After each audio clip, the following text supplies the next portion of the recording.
Voilà, je propose qu'on commence doucement, donc ici, après avoir attendu les quelques minutes, et les autres qui veulent nous rejoindre sont de toute façon toujours les bienvenus. Donc bonjour à toutes et à tous. Merci du coup d'être présents à cette seconde séance des Midis de l'Antiquité qui, comme vous l'avez remarqué, a changé légèrement de format. On est désormais en mode distanciel pour reprendre le terme désormais de saison. Donc voilà, donc le format change, mais la, on va dire la formule est toujours la même. Donc on se retrouvera toujours une fois par mois, excepté pendant la trêve hivernale de janvier, avec chaque fois un ou une jeune chercheuse ou chercheur plus qualifié qui viendra du coup nous présenter un peu ses recherches actuelles liées à sa thèse ou plus largement à une recherche qu'il fait actuellement. Donc voilà, donc aujourd'hui on a la chance d'accueillir Lisiane Delaney, qui du coup a étudié ici à l'UCLouvain les études classiques avant d'entamer donc en 2017 une thèse qui s'intitule donc Étude des systèmes pondéraux en péninsule ibérique de la conquête romaine à la conquête arabe, donc sous la direction du professeur Charles Doyen. Donc d'abord dans le cadre donc d'un FSR autour donc du projet Pondera Online, dont elle nous dira probablement quelques petits mots lors de sa présentation. Et depuis 2018, du coup, elle est aspirante FNRS. Donc, elle va aujourd'hui nous parler un peu de la question donc, des poids ibériques, comme l'indiquait déjà son titre. Donc, qu'est-ce qu'un poids? Quels sont un peu les différents systèmes pondéraux? Quelles sont un peu les particularités donc, de la péninsule ibérique? Je ne sais pas vous, mais moi, ce sont toutes des questions qui m'interpellent et qui, en tout cas, je suis assez curieux de voir et comprendre un peu tout ça. Donc voilà, sans plus attendre, je vais laisser la parole à Lisiane pour cette conférence. Donc, si jamais vous avez des questions, n'hésitez pas à les retenir comme ça à la fin de la conférence. Donc, on prendra quelques minutes pour une petite séance de questions-réponses. Donc voilà, donc Lisiane, la parole est à toi. Merci beaucoup. Merci Anthony. Bonjour à toutes et à tous. Je suis vraiment ravie de vous voir aussi nombreux. Je vais déjà partager. Hop, voilà. Voilà, j'espère que vous voyez tout correctement. Donc voilà, j'aimerais commencer par remercier Dorian et Anthony. Merci aussi donc pour toute l'organisation. Donc durant la demi-heure qui suit, je vais vous parler de ponderales, de poids, qui ont été produits au sein de la péninsule ibérique depuis le 1er siècle avant Jésus-Christ jusqu'au 8e siècle après, c'est-à-dire entre le moment de la conquête romaine jusqu'à la conquête arabe. Deux petites précisions avant d'aller plus loin. Donc, mon corpus est constitué de poids romains et de poids byzantins. Il y en a une petite centaine. Et seconde chose, c'est que dont ma thèse s'inscrit dans le cadre plus large du projet Pondera Online. Vous avez le logo en bas à droite de l'écran.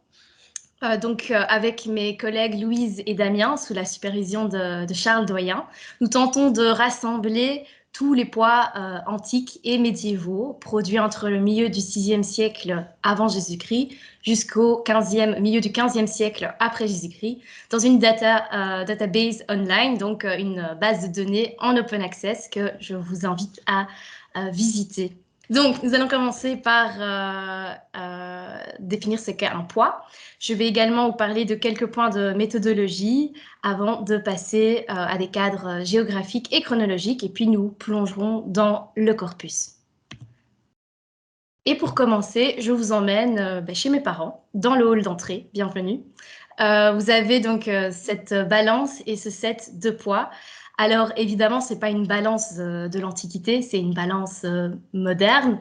Aujourd'hui, elle n'a plus qu'une fonction décorative puisque la balance électronique l'a remplacée, mais ça illustre parfaitement le propos de ma thèse. Puisque tout comme le marchand va disposer vos fruits, vos légumes sur le plateau de sa balance électronique, on dispose les biens sur l'un des deux plateaux. Et puis sur l'autre, on dispose des poids. Et ce sont ces poids en tant qu'objets qui m'intéressent tout particulièrement. Donc un poids, qu'est-ce que c'est? C'est un objet qui sert à peser. Le poids a une masse déterminée qui doit être conforme à l'étalon d'une unité de mesure. L'étalon, c'est un modèle légal de poids ou de mesure, mais ici on parle de poids. Légal parce qu'il a été établi sous l'autorité et la garantie de l'État. Et c'est cet étalon qui sert de référence pour tous les autres objets ou instruments de poids et de mesure. Donc poids et étalon. Alors, des poids, il en existe vraiment de très nombreux, très variés. Ils varient en fonction des régions et des époques où ils ont été produits. Alors ici, vous avez trois exemples rectangulaires avec une iconographie, avec des légendes. Si vous avez assisté à la conférence de Louise en avril 2019, vous reconnaîtrez probablement ce premier poids, un des nombreux poids athéniens que Louise étudie dans le cadre de sa thèse, ici avec un dauphin. Un autre poids de Cyzique et ici de Séleucie. Et donc, ils ne sont pas toujours rectangulaires, ils n'ont pas toujours une iconographie et ils n'ont pas toujours une légende, comme vous pouvez le voir ici. Donc là, ce sont trois poids qui viennent de la péninsule ibérique, un poids ibérique, un poids romain, un poids byzantin. Et si jamais vous voulez encore voir d'autres exemples de poids, à nouveau, je vous invite à rendre visite au site de Pondera Online. Je vous le disais au tout début, donc mon corpus est constitué d'une petite centaine de poids, des poids romains et des poids byzantins. Donc au début de ma thèse, j'ai pris contact avec des musées pour connaître l'état de leur collection. Et pour ce faire, j'ai pu bénéficier de l'aide de deux bases de données, puisque l'Espagne, tout comme le Portugal, ont rendu accessible une partie de leur collection muséale grâce à des bases de données. La base de données CERES pour l'Espagne et MatriceNet pour le Portugal. Et grâce à ces bases de données, j'ai eu accès à des listes de musées, notamment des musées archéologiques, mais pas que. Et donc, j'ai pris contact par mail. Alors, c'est probablement le point qui me pose le plus problème parce que j'ai eu très, très peu de retours. J'en ai quand même eu, mais j'en ai eu très peu proportionnellement au nombre de mails envoyés. Et évidemment, cette absence de réponse, elle a aussi des conséquences sur l'établissement de mon corpus, parce que derrière une non-réponse, il peut se cacher plusieurs raisons. On m'a peut-être pas répondu parce que mon mail s'est perdu, c'est tout à fait possible. Peut-être aussi que certains musées n'avaient pas de poids dans leur collection, mais n'ont pas estimé pertinent de me répondre. Il est aussi possible que certains ne connaissent pas avec précision l'état de leur collection. Il faut dire aussi ce qui est. Les poids, c'est pas les poids. Les poids, ce sont pas les objets les plus glamour qui soient. Sont généralement pas des objets qu'on expose. On garde ça plutôt dans les tiroirs. Donc peut-être qu'il y en a qui sont un peu, oui, simplement perdus dans les fonds de tiroirs. Et puis surtout, il est tout à fait possible aussi que certains musées manquent de temps et ou de staff pour entreprendre cette recherche. Alors, à côté de cette absence de réponse, il y a aussi la question des inventaires, parce que beaucoup de musées n'ont pas d'inventaire complet ni mis à jour, et ça, évidemment, ça rend la localisation des poids encore plus ardue. Pour ce qui est du castillan, on a aussi un problème de terminologie parce que il n'y a pas un seul mot pour désigner un poids. Donc vous les ai recensés ici. Vous avez le terme ponderal, pesa, pondus, pondera, peso. Bref, autant de mots qui peuvent cacher de véritables poids. Alors de ce que j'ai lu, ponderal est tout de même le mot qui est le plus souvent retenu pour désigner le mot poids. Pesa, pondus, pondera désignent quant à eux plutôt des pesons utilisés pour des métiers à tisser, par exemple pour tendre les fils des métiers à tisser ou dans le cadre de la pêche. Et enfin, le terme peso renvoie à la masse de l'objet.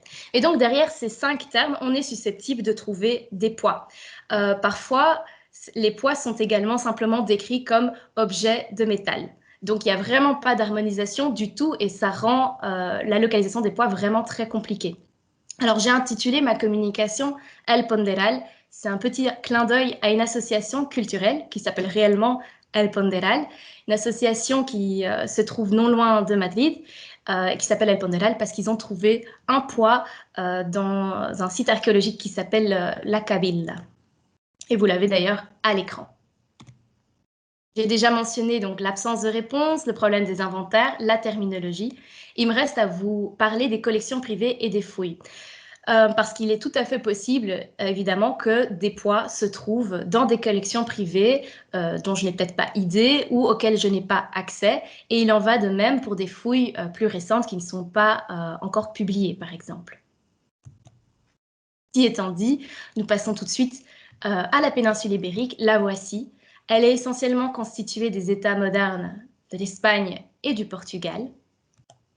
Et on retrouve 3 types de relief. Donc, c'est une péninsule, donc elle est bordée à l'est par la mer Méditerranée, à l'ouest par l'océan Atlantique. Donc, on a un littoral. On a également un relief de montagne, puisque au nord, vous avez les Pyrénées qui se poursuivent par les monts Cantabriques. Au sud, la Sierra Morena, la cordillère Bétique. Et entre les deux, nous avons ce qu'on appelle la meseta centrale. Alors centrale parce qu'elle se situe au centre. Et la meseta, ça renvoie à un paysage de haut plateau. Donc c'est vraiment très diversifié. Je vous ai aussi mis les fleuves les plus importants de la péninsule. Et puis, il faut savoir que ce territoire regorge de ressources, notamment de ressources minières, mais c'est aussi un territoire qui est très fertile et qui va attirer l'attention très tôt de la part des commerçants étrangers parce que la péninsule ibérique est réputée pour ses productions commerciales, notamment l'huile, le vin ou encore ses salaisons. Et donc, très tôt, les Phéniciens vont s'intéresser à la péninsule ibérique. Alors, je m'excuse d'avance pour ce passage dans le temps, qui est très très bref, loin d'être exhaustif, mais c'est vraiment pour pour mettre un peu les choses en perspective et pour avoir quelques jalons clés en tête. Donc, je vous parlais des Phéniciens. Quelques siècles plus tard, les Grecs s'intéressent aussi à la péninsule ibérique. Premier saut dans le temps, on arrive en 237, date à laquelle les Barcides posent pied, donc des Carthaginois, posent pied sur le sol ibérique. Et c'est à partir de ce moment-là que, tout doucement, les Romains vont venir s'intéresser à la péninsule ibérique. En 218 éclate la Deuxième Guerre punique qui oppose donc les Carthaginois aux Romains. Alors, les Carthaginois sont chassés de la péninsule ibérique en 206, suite à leur victoire à Ilipa. Et la guerre va se poursuivre cette fois sur le continent africain jusqu'en 201. En 197, les 2 provinces sont créées. Donc on a l'Hispania Quiterior qui se trouve au nord, Quiterior parce qu'elle est plus proche de Rome, et Ulterior qui se trouve au sud, qui est plus éloignée de Rome. Jusqu'à 19, la date à laquelle toute la péninsule est pacifiée, ces 2 provinces vont évoluer, évidemment. On n'a pas des provinces stagnantes. Et je vais vous le montrer par ces quelques cartes. Donc ici, vous voyez, on est en 197 au moment de l'établissement des 2 provinces. Ici, en 154. Et ici, en 133, après la chute de Numance. Donc vous voyez bien que les frontières fluctuent. On n'a pas du tout 2 provinces clairement démarquées dès le départ. Je vous le disais, en 19, toute la péninsule ibérique est pacifiée. Et quelques années plus tard, on passe de 2 à 3 provinces, la Tarraconaise, la Bétique et la Lusitanie. Et même topo que pour la Quiterior et l'Ulterior, ces provinces vont connaître des évolutions dans le temps. Donc ici, sous Auguste, on a la Tarraconaise, la Lusitanie, la Bétique. Et puis quelques siècles plus tard, on observe un morcellement des provinces. On a désormais 5 provinces.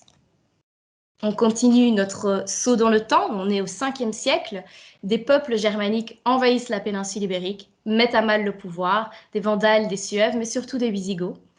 Et entre 552 et 621 après Jésus-Christ, on observe un petit phénomène dans le sud-est de la péninsule ibérique. Le territoire compris entre Malaga et Cartagena est sous domination byzantine avant de laisser place au règne des Wisigoths, et ce jusqu'en 711, début de la conquête arabe. Donc voilà pour ce bref passage dans le temps, mais juste pour bien vous rappeler donc à quel moment les Romains s'intéressent à la péninsule ibérique et puis le passage des Byzantins et des Arabes. Ce qui nous amène maintenant donc au corpus en tant que tel. Alors je vous le disais en début de présentation, les poids, il en existe de très différents, de formes différentes, de matériaux différents, avec ou sans inscription, etc. C'est également le cas pour la péninsule ibérique, comme vous pouvez le voir à l'écran. Grosso modo, quand on a affaire à un poids de la péninsule ibérique, on peut le classer dans l'une de ces 4 catégories suivantes, qui correspondent à 4 périodes chronologiques différentes. Donc on a les poids ibériques, pour les poids produits entre le 6e et le 1er siècle avant Jésus-Christ. On a des poids romains, 1er siècle avant, 4e siècle après, des poids byzantins, 5e, 7e siècle après, et puis, à partir du 8e siècle, des poids arabes. Alors, j'attire d'abord votre attention sur la première catégorie, les poids ibériques. Ce sont les premiers objets à avoir été identifiés comme poids. Donc, on est en 1930. Isidro Ballester Tormo étudie ces objets en métal avec une forme bien particulière et c'est le premier à les identifier comme des poids. Et depuis, il y a une profusion d'études sur les poids ibériques. Cette profusion s'explique parce que les poids ibériques sont très très facilement reconnaissables. Ils ont quasi toujours cette forme de cône tronqué, on a la perforation centrale. Bref, ils sont vraiment très faciles à reconnaître. À côté de ça, on a un contexte archéologique pour nombre d'entre eux, ce qui est une chose très très rare pour les autres poids. D'habitude, on a des poids qui proviennent en fait soit de fouilles illégales, soit de trouvailles donc voilà, faites par des particuliers, de collections privées, etc. Et donc, la datation n'est pas une datation absolue, mais une datation relative qui est notamment basée sur la typologie de l'objet. Mais donc, pour les poids ibériques, on a quand même des contextes archéologiques. Et les chercheurs se sont vraiment très fort intéressés au système pondéral ibérique. Il n'y a pas d'accord, donc ça fait couler énormément d'encre. Et donc, ce sont vraiment les objets les premiers et les plus étudiés de tous. Alors, ceci étant dit, donc quand j'ai contacté les musées espagnols et portugais, j'ai ensuite prévu des voyages sur place pour aller étudier des objets. Au total, pour l'instant, j'ai vu 884 objets. Alors, sur ces 884, il y en a 737 qui sont réellement des poids qui m'intéressent. 89 sont des contrepoids, 4 sont des pesants de métier à tisser, et puis 54 sont répertoriés comme poids, mais ne sont pas vraiment identifiables, ne sont probablement même pas des poids. Et c'est à ces 737 objets que nous allons nous intéresser. Sur ces 737 objets, vous voyez que la grosse majorité est de chronologie incertaine, c'est-à-dire que les musées ne les ont pas classés comme étant ibériques, romains, byzantins ou islamiques. À nouveau, ça fait aussi référence au manque de contexte archéologique dont je vous parlais il y a quelques instants. Vous voyez qu'une grosse portion, c'est vraiment les poids ibériques. Donc on a 29% de poids ibériques, c'est-à-dire plus de 200 objets. Ce sont des poids ibériques. Et moi, je m'intéresse aussi aux délaissés, aux 6 et aux 7%. Donc ça vous fait 98 objets. Alors je parlais d'une petite centaine, je n'ai pas du tout exagéré. Il faut, en plus de ces 98-là, il faut en compter quelques-uns qui proviennent de la chronologie incertaine. Donc, quelques-uns des 322 sont probablement à rattacher aux poids romains et byzantins, tout simplement par leur typologie.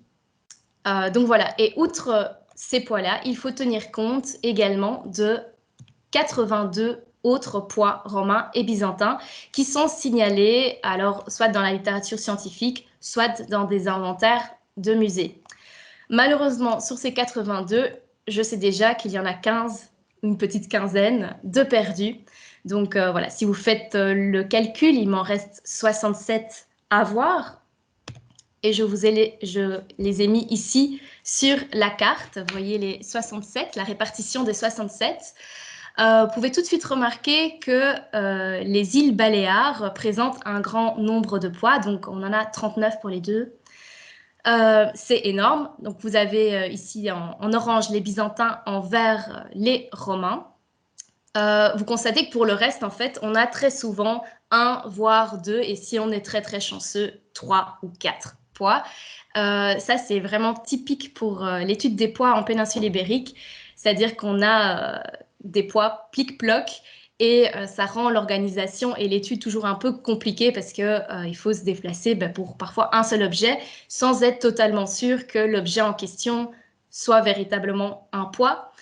Même si pour cela, j'ai beaucoup de photos ou de dessins et donc je suis quasi certaine que ce sont tous des poids romains ou byzantins.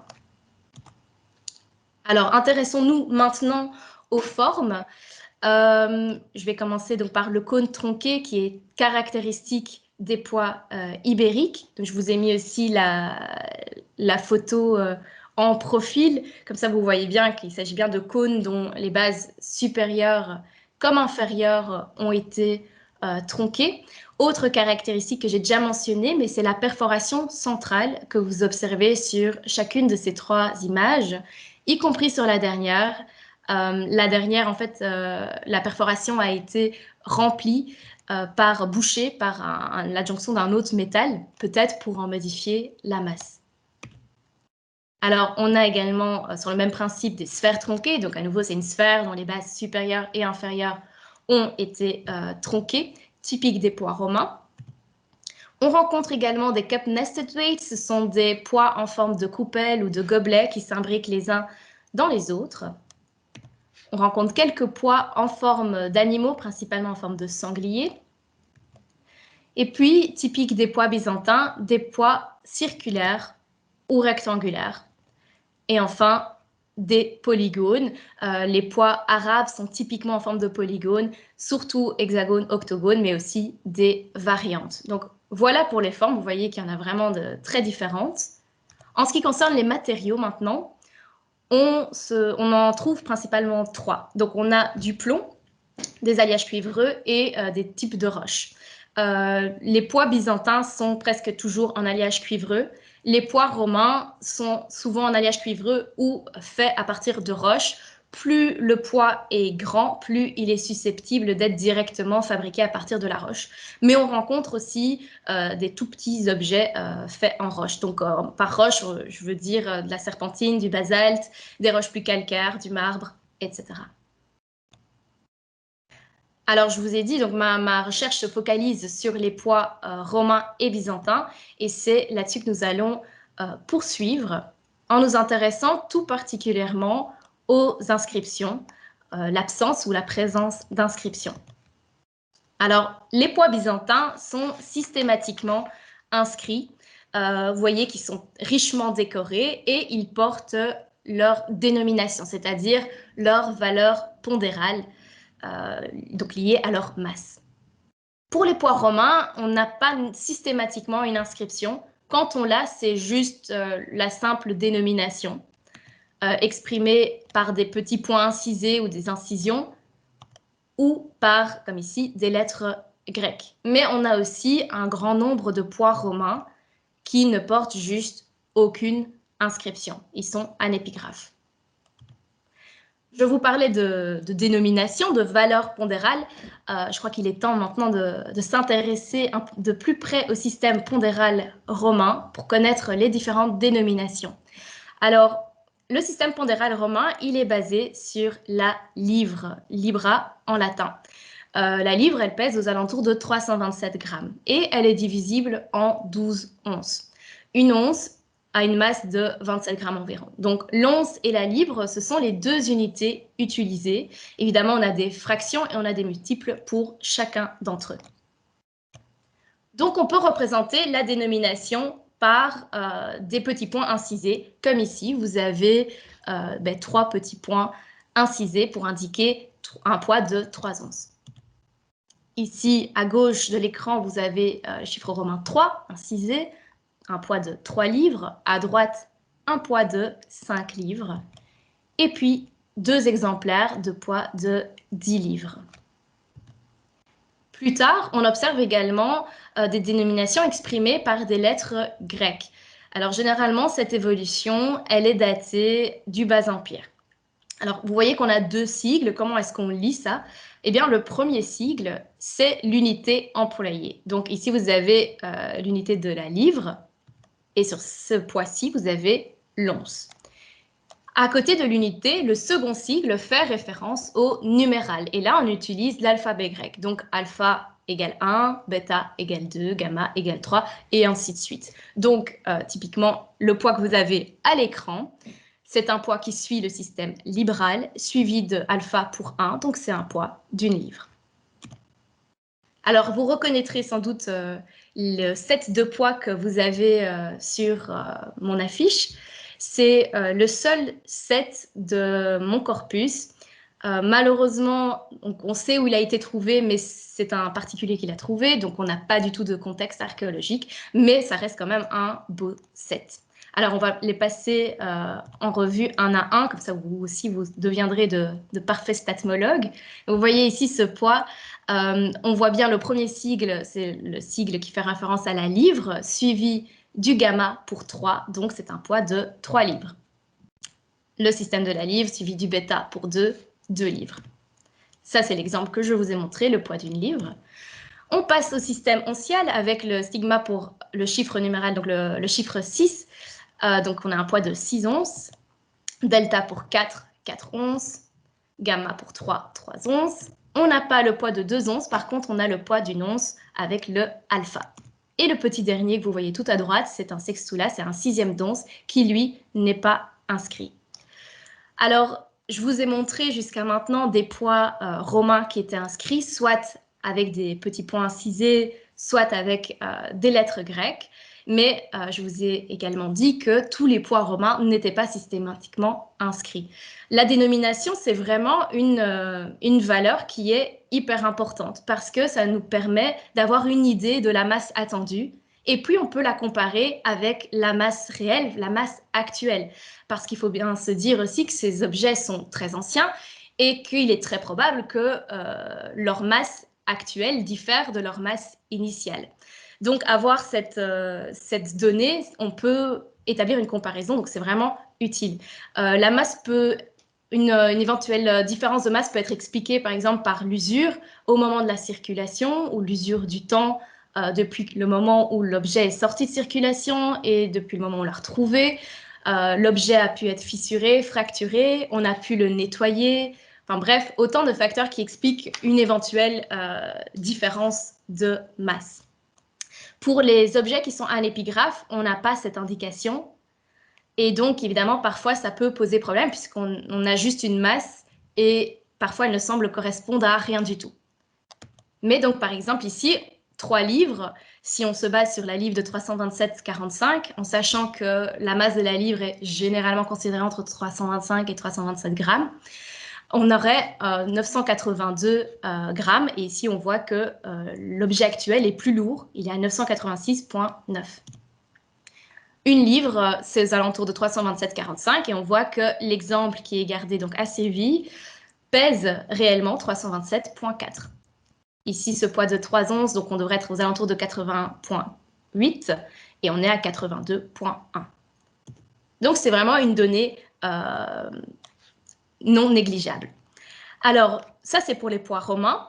Passons maintenant aux poids byzantins. Alors, comme je vous le disais, ils sont toujours richement ornés. C'est très facile de les reconnaître.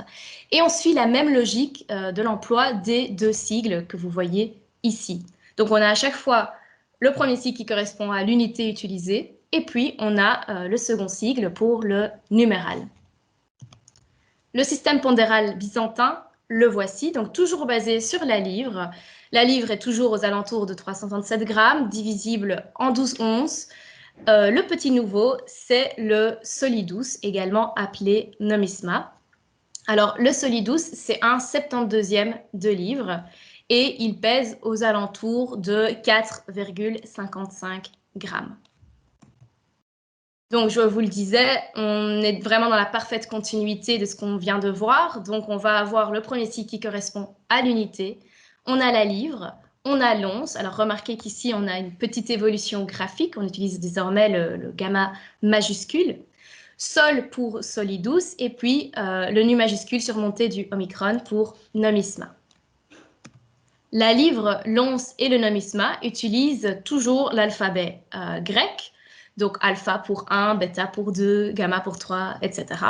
Tandis que le solidus utilise des chiffres romains.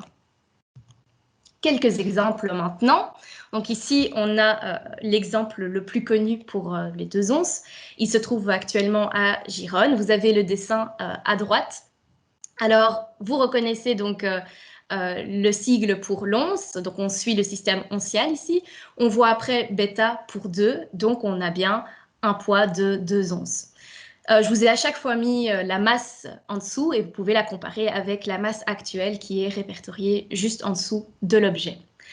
Vous voyez qu'entre les deux sigles, on a une croix qui est typique des poids byzantins, puisqu'on est désormais une ère chrétienne. Vous voyez aussi des couronnes, donc ça c'est vraiment un décor qu'on retrouve sur plein de poids byzantins. Le même exemplaire est également trouvable à Tolède.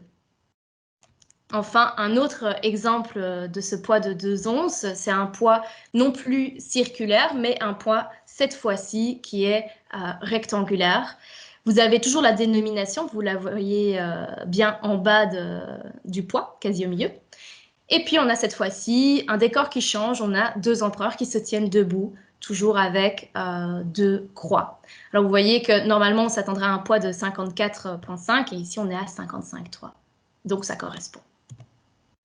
Le poids suivant, donc vous voyez que là on change un peu, on a le nu majuscule et le omicron, donc on est en nomisma face à un numéral, c'est le numéral 6, donc on a affaire à un poids de 6 nomismata, 27,30 grammes, et on constate qu'actuellement il pèse 26,5. Vous voyez toujours la croix, la couronne, et puis on a des petits éléments décoratifs aussi dans les 4 coins du poids. Toujours exprimé en nomisma ici, le sigle du nomisma est suivi d'un iota, iota pour 10, epsilon pour 5, donc 10 plus 5, ça fait 15. Vous voyez, il ne faut pas être fort en maths pour devenir expert en statmologie. Donc, on a affaire ici à un poids de 15 nomismata. Chose intéressante sur ce poids, c'est qu'on voit les incisions. Et on voit aussi des restants d'incrustation d'argent, parce qu'il faut s'imaginer que tous ces poids étaient non seulement incisés, mais incrustés d'argent. Malheureusement, avec le temps, on a perdu l'argent, et donc on se retrouve juste avec les incisions. Mais parfois, on a les deux, comme ici, où on voit bien les incrustations d'argent. Alors, autre poids qu'on peut trouver au Musée national de Madrid, c'est un poids qui est à la fois exprimé en nomismata et en solidi. Donc, on a en haut, vous voyez bien le nu majuscule surmonté du omicron, nomisma, suivi de iota pour 10, bêta pour 2, donc 10 plus 2, 12, à nouveau pas très compliqué, 12 nomismata ou 12 solidi, puisqu'on a le sol pour solidus, ou solidi au pluriel, suivi du chiffre romain 12. Donc 12 nomismata ou 12 solidi. Alors, jusqu'ici, on a vu des poids romains inscrits par des petits points incisés, par des lettres grecques. Et puis, on a vu des poids byzantins. Alors, pour les poids romains, je n'ai pas d'autres types d'inscriptions, ni même pour les poids byzantins. Je n'ai vraiment que 2 autres inscriptions qui indiquent autre chose que la dénomination. Et le premier exemple, c'est celui-ci. Alors, il provient de Malaga, il est daté du IVe siècle après Jésus-Christ. On retrouve la sphère tronquée, alors ici c'est plutôt une base elliptique. On a un poids ici qui est fait en serpentine. Et vous voyez sur le dessus 2 orifices qui sont les restants d'une anse qui était anciennement fichée dans le poids. Sur le dessus, toujours, vous voyez qu'on a 3 chiffres 10. Donc, on a un poids de 30 livres. Et sur une des faces antérieures, vous voyez l'inscription à proprement parler, donc le mot pondera. Voilà, ça vaut ce que ça vaut, mais c'est une autre indication que la dénomination. Donc ça, c'est le premier poids que je voulais vous montrer. Et j'aimerais terminer par cette seconde inscription. Alors, c'est un poids tout à fait particulier. Il a été trouvé à Torrenueva, à Ciudad Real. Tout comme le précédent, c'est un poids qui a une forme plutôt elliptique et on retrouve l'anse ici, cette fois qui est vraiment bien conservée. Donc, vous voyez, c'est quand même un bel objet. Alors, ce poids-ci, il est creux. Il vient avec une plaque qui se fiche en fait en dessous. Alors aujourd'hui, les 2 éléments sont séparés, mais donc ça se mettait en dessous. Et ce qui nous intéresse vraiment tout particulièrement, c'est l'inscription sur une des faces du poids. Alors, vous le voyez, sur les 2 premières lignes, on a la titulature de l'empereur Adrien. Donc, ça nous donne un élément de datation. Imp pour Imperatoris, Kais, Kaisaris, Traiani. On passe à la 2e ligne, Adriani, Aug pour Augusti. Donc, de l'empereur César, Trajan, Adrien, Auguste.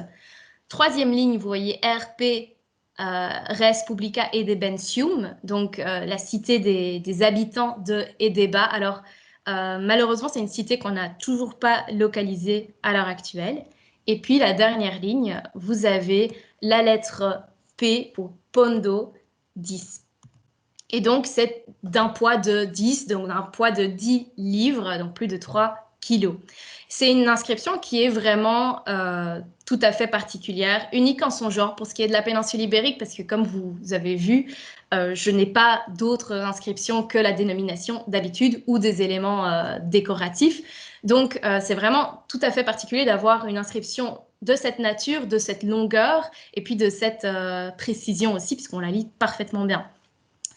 Et c'est sur cette belle inscription que je voulais terminer cette communication. Alors j'espère qu'elle vous a intéressé.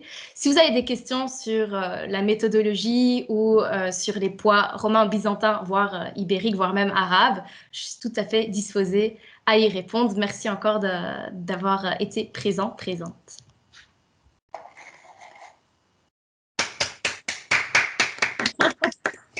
Merci beaucoup, Lisiane, pour cette conférence tout à fait passionnante. Et ben, comme tu l'as proposé toi-même, tu nous ôtes les mots de la bouche. Mais évidemment, si ceux qui ont assisté à la conférence ont des questions, ben, vous l'avez entendu, Lisiane est disposée à vous répondre. Je pense qu'on va utiliser le système de main levée. Je vois que Madame Van Apperen a lancé l'offensive. Non, ce n'est pas une offensive, rassurez-vous. Mais d'abord, je tiens vraiment à remercier les organisateurs d'avoir maintenu l'organisation des Midis de l'Antiquité malgré le confinement. Et bien sûr, un grand merci à Lisiane pour sa très belle conférence. Alors, j'ai une question d'ignorante hein, et prenez-la comme telle. Donc, vous nous avez bien montré l'évolution hein, des poids dans la péninsule ibérique. Et ma question est la suivante. Sous le royaume visigothique qui s'installe en Espagne n'utilisait pas de poids. Vous n'en avez pas parlé. Est-ce qu'il a repris les poids romains ou est-ce qu'il a utilisé les poids byzantins? Donc, c'est un peu la question que je voulais vous soumettre. Alors, c'est tout à fait pertinent parce que effectivement, on n'a pas de poids considéré comme visigothique. Donc ça soulève quand même pas mal de questions.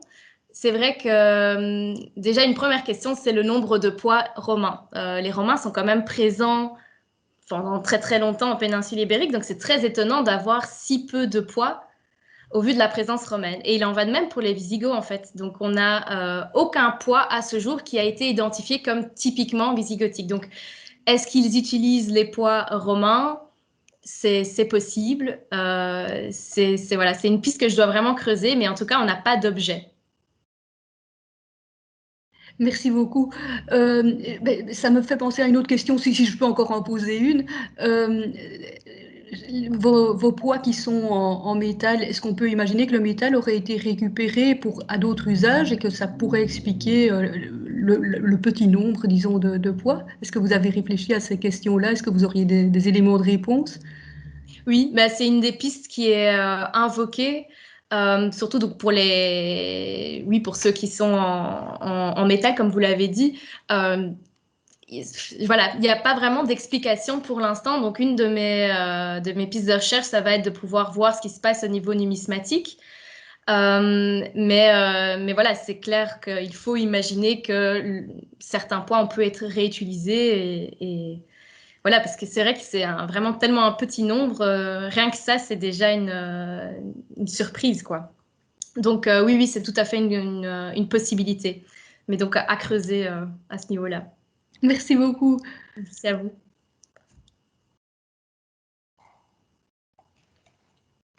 Merci beaucoup. Je ne sais pas si quelqu'un d'autre a une éventuelle question à poser à Lisiane à cette belle et intéressante présentation qu'elle nous a offerte.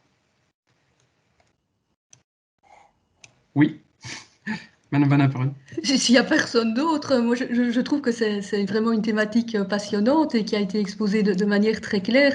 Alors évidemment, le poids que vous avez montré qui émane de la cité dont je me suis empressée d'oublier le nom, donc vous nous avez bien expliqué que c'était un cas unique dans la péninsule ibérique. Est-ce qu'on a des poids, est-ce que vous auriez connaissance de poids similaires qui émanent explicitement des cités ailleurs dans l'Empire romain? Alors, des cités, je ne sais pas s'ils ont la mention de res publica nécessairement, mais avec sous l'autorité d'un édile, ça c'est très fréquent. Donc pour le reste de l'Empire romain. Donc oui, ça arrive de rencontrer ça. Maintenant, je dois dire aussi que je ne connais pas plus que ça le sujet des autres, puisque je suis très centrée sur la péninsule ibérique. Oui, oui, Euh, c'est bien normal, c'était une question. mais ça existe, c'est certain que ça existe. Oui, oui. Maintenant, ce qui est, voilà, à nouveau, c'est étonnant pour toute la péninsule ibérique de n'avoir que cet exemplaire-ci. Je ne sais pas si ça Merci. répond à votre Oui, question. merci beaucoup. Si, si, tout à fait. Je vois que Charles a une question. Donc... Ah, il va s'empresser de me corriger. Non, j'oserais pas. Attends.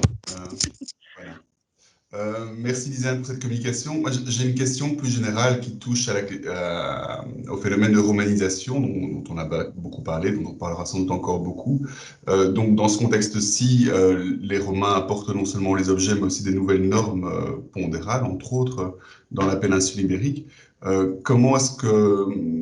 que tu peux en dire exactement? Quel est euh, l'axe majeur qui se développe? Est-ce qu'on a des normes qui sont imposées d'en haut et auxquelles tout le monde est prié de se rallier, ou est-ce qu'au contraire, on peut imaginer que les utilisateurs de ces objets, de ces normes au quotidien, avaient une forme d'intérêt à finalement se rattacher à un standard qui est beaucoup plus répandu que l'ancien standard ibérique.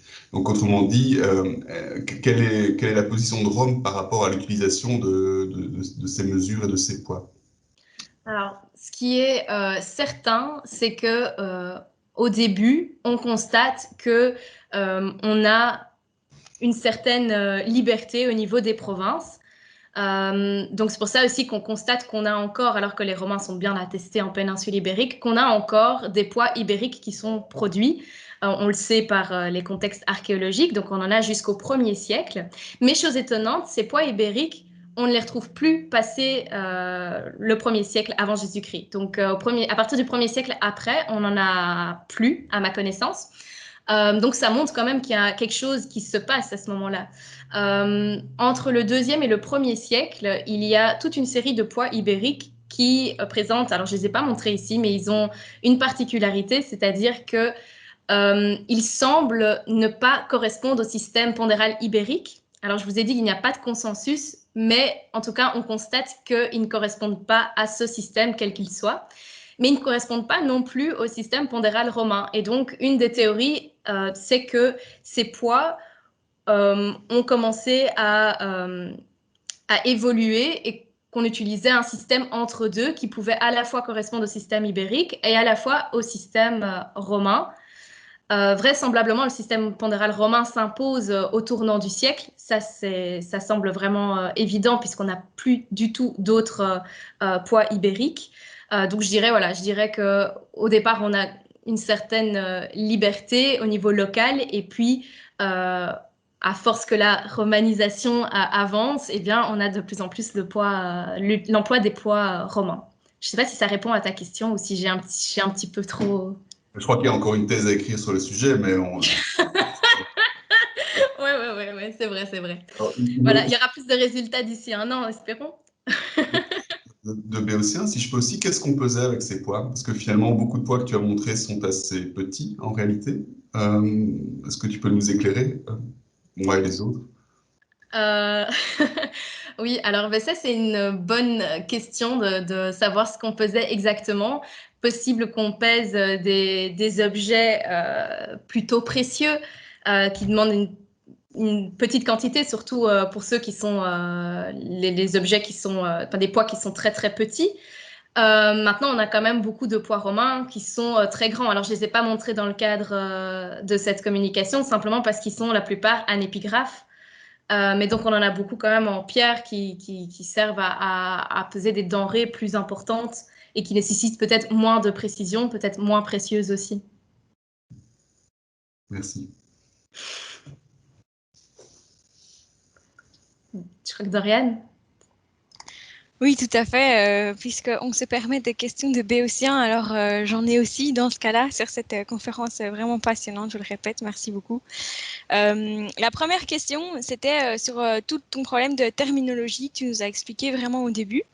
Je me demandais si c'était un problème entre guillemets, que tu rencontrais aujourd'hui dans tes recherches face au musée, et si le terme antique était fixe, ou est-ce qu'on a déjà une polysémie au niveau de différents strates de langue sur la période que tu étudies, en fait, ou est-ce que c'est vraiment le mot latin qui reste? C'est mon côté un peu linguiste. Et sinon, je me demandais au niveau matériel, donc une toute autre question. Tu nous as bien exposé les différentes périodes et les changements de forme. Est-ce que tu penses ou est-ce que tes recherches t'amènent à penser que ce changement de forme correspond à une utilisation différente ou à un changement dans la forme de la balance, par exemple, ou quelque chose comme ça, ou c'est juste une ère en fonction du peuple qui les produit? Ok. Donc, je prends ta première question. Alors,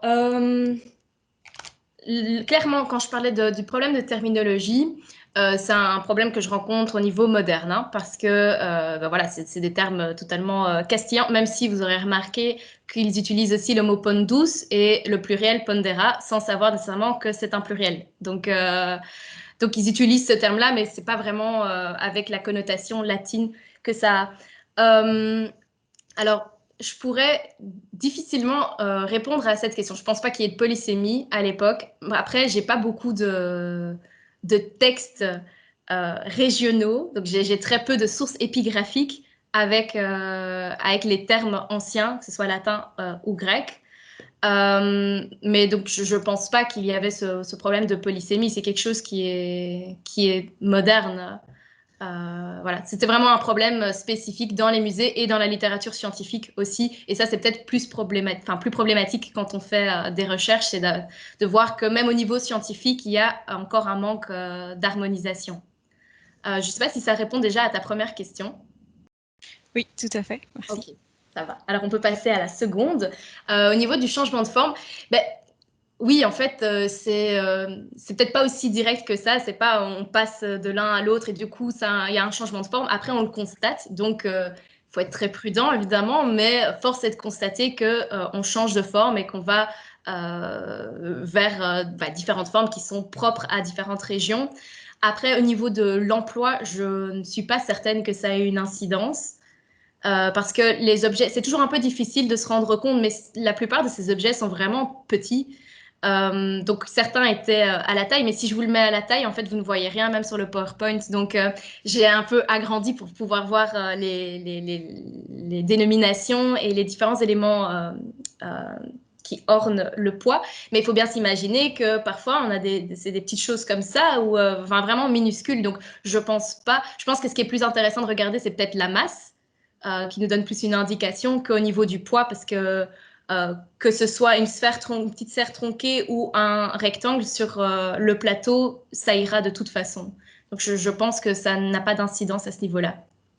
Mais je m'avance peut-être un peu trop, hein, mais voilà. Merci.